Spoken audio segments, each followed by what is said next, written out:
Naked Economics, Undressing the Dismal Science, Charles Wheelan. In 1849, Scottish historian and philosopher Thomas Carlyle coined the derogatory term dismal science to refer to the newly emerging discipline of economics. Even though he had something else in mind, and even though he was dead wrong about it, the term itself has stuck. Many people today do believe that economics is dismal, dull, and dense. An economist, a popular definition says, is someone who is good with numbers, but does not have the personality to be an accountant. Well, Charles Wheelan is not that kind of an economist, and his Naked Economics is not that kind of book. So get ready for him to lay out a few basic economic problems in a clear, well-defined manner, completely free of numbers, formulas, and jargon. The two assumptions of economics. Borrowing from the Irish playwright George Bernard Shaw, Nobel Prize-winning economist Gary Becker once said that economy is the art of making the most of life. Economics, replies Wheelan, is the studies of how we do that. Whether we like it or not, there is a finite supply of everything in the world: clean water, diamonds, beach houses, carpenters, electricians, etc. And therein lies the fundamental economic problem. How do we allocate these things? Is it just and fair for someone to get more during the allocation than somebody else? In other words, why do some people such as Bill Gates or Elon Musk have a larger claim on the world's finite resources than everyone else? Or, better yet, why should a baseball player earn $30 million a year in the same country where 1 in 5 children is poor? No, we're not talking about an African country. We're talking about the United States, the richest country in the world. Is anything wrong with its economy? And if so, what? To understand better the nature of these questions, you must understand better the starting point of economics for the following two assumptions. 1. Individuals act to make themselves as well off as possible. Each of us has our own preferences. Someone likes coffee, whereas someone else likes dogs. Young people have different expectations from life than old people, and rich people care about different things than the poor and the homeless do.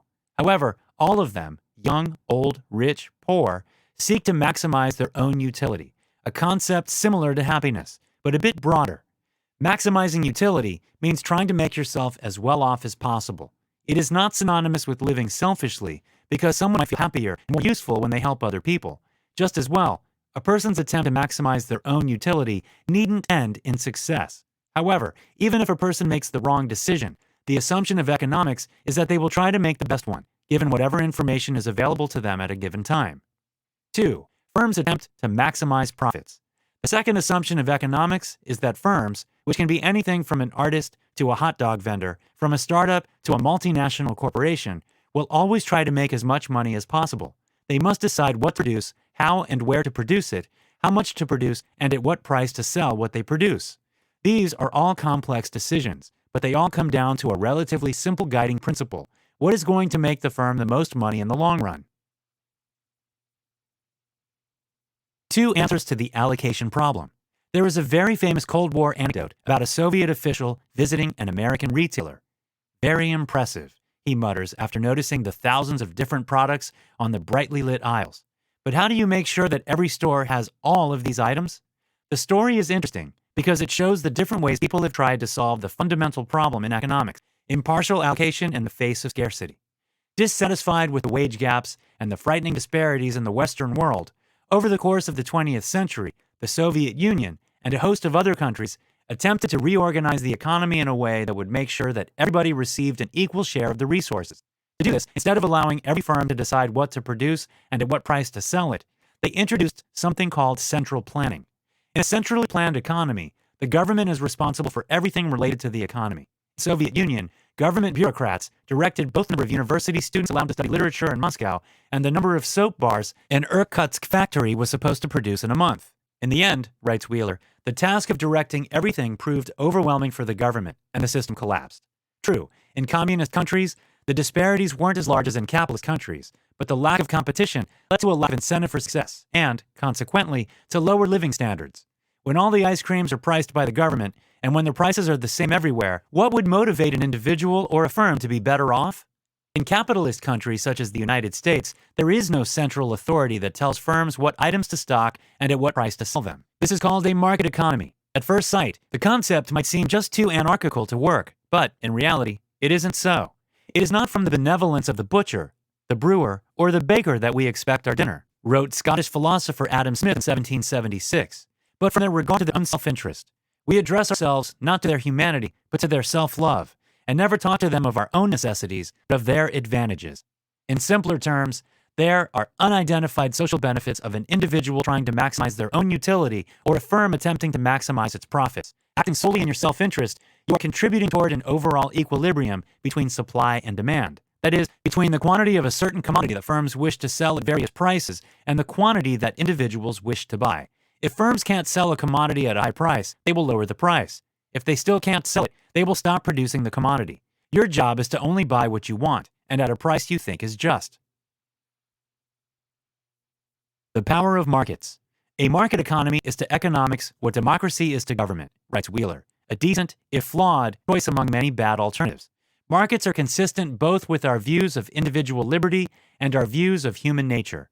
Therefore, they are wildly successful at motivating us to reach our potential, without being oppressive in the process. The communist governments of the 20th century controlled their economies by controlling their citizens' lives, notes Wheelan. They often wrecked both in the process. The power of the market economy stems from several of its inherent properties. It motivates firms to produce goods we want to buy. The only way for a firm to make profits is by delivering commodities people want to buy at a price they deem just. It uses prices to allocate scarce resources. In communism, scarce resources were allocated on a prioritized basis, first come, first served. In capitalism, they are allocated with the help of prices. You get what your money allows. Though the latter may seem less just, it is, in fact, far more unbiased and productive, because it prevents the party in power from preferring certain individuals over others. It is self-correcting, because it uses prices to allocate goods. The market is self-correcting. For example, the higher the price for oil, the less we are motivated to drive, and the more we start using public transport. As a result, oil producers earn less, not more, because of the high price. So they have to lower it until proper supply-demand equilibrium is reached. It is competition-based. Even when prices are fixed by the government, private firms in a market-based economy will always find some other way to compete. For example, in South Africa, where the price of gasoline is defined by the government, gas stations try to gain competitive advantage over others by being cleaner, faster, or by having attendants dressed in sharper uniforms. In a communist society, this wouldn't have mattered, because neither the firms nor the profits were private. Consequently, nobody was motivated to innovate. It makes everybody better off. Every market transaction helps both sides. If it didn't, since neither of the sides is forced to make the transaction, the deal wouldn't have occurred. For example, you might think that Asian sweatshop workers would have been better off if Nike and Apple hadn't existed. However, a typical worker in one of Nike's Vietnamese factories is paid roughly $600 a year, twice the average Vietnamese worker's annual income. In other words, the problem is not Nike, it's Vietnam. Government and the economy. The market isn't immoral, it is amoral. Put simply, it doesn't reward exclusively the good or particularly the bad. It rewards scarcity, which has no inherent relation to value. That's why diamonds are more expensive than water, even though water is far more vital. The market, notes Wheelan, does not provide goods that we need. It provides goods that we want to buy.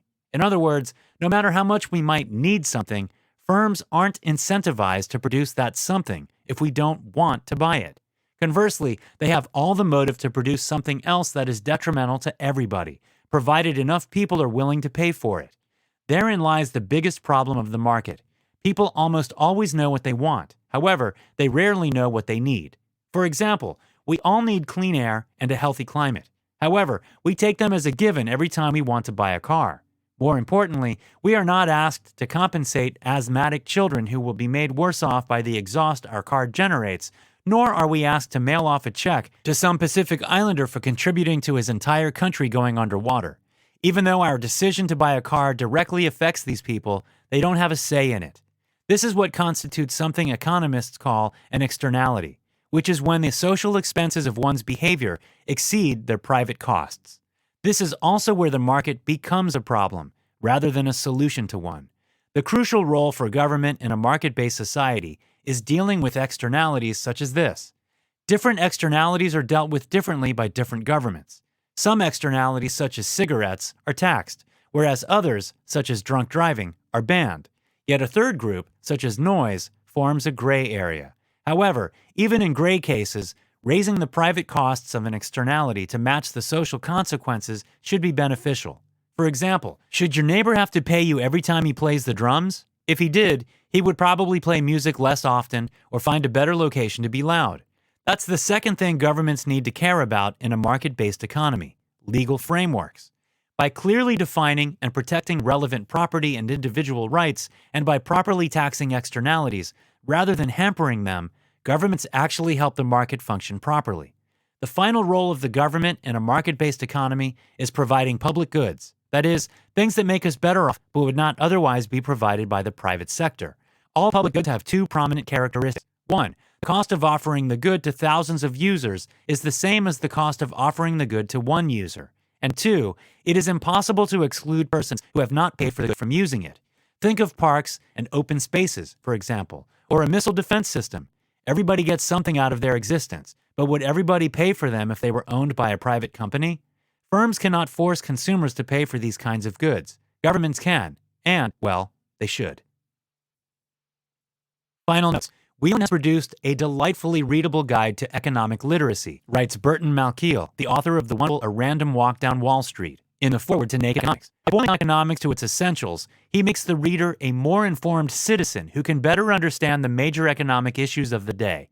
And indeed, if you are new to the science of economics, start here. You won't regret it.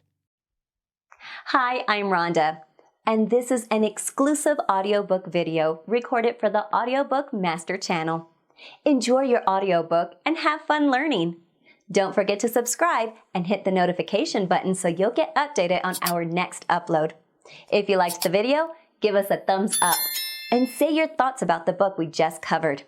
Do you want to listen to a summary or review of a book that we haven't covered in the past?